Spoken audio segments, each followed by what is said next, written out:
Heard of Event 201? Event 201 is a simulation that they did right before COVID hit, and it was a drill for how to handle pandemics.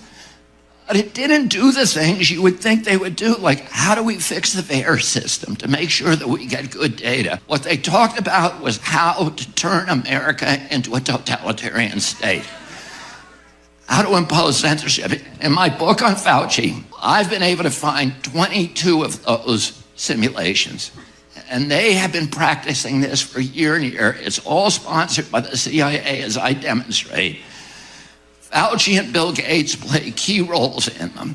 Bill Gates called Fauci in 2000 to his home in Seattle, $147 million home, 40 acres on Lake Washington. He sat Fauci down in his library and he said, I want to propose to you a partnership. That you and I work together to vaccinate the world. The story in my book tells exactly how they went through that. And the story of these simulations is critically important because it was the way that they prepared. They didn't just have a few people involved.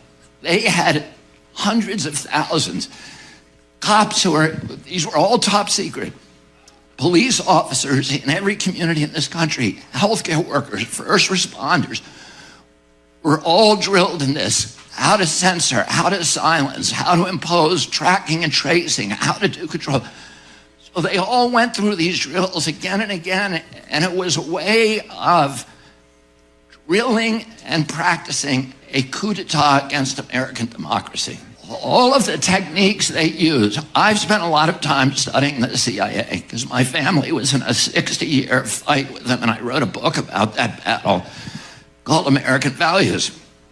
But I've read all of their manuals, and they have techniques for going into indigenous countries and causing chaos, shattering the societies, destroying the economy, creating social distance between people so that there's no unit cohesion.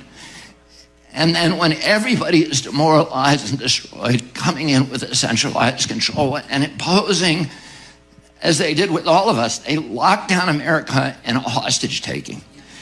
And they impose something that is part of their technique, which is called Stockholm Syndrome, where the captive becomes grateful to their captor and identifies with them and understands, comes to this belief that the only way that they can save their lives is through absolute obsequious obedience to their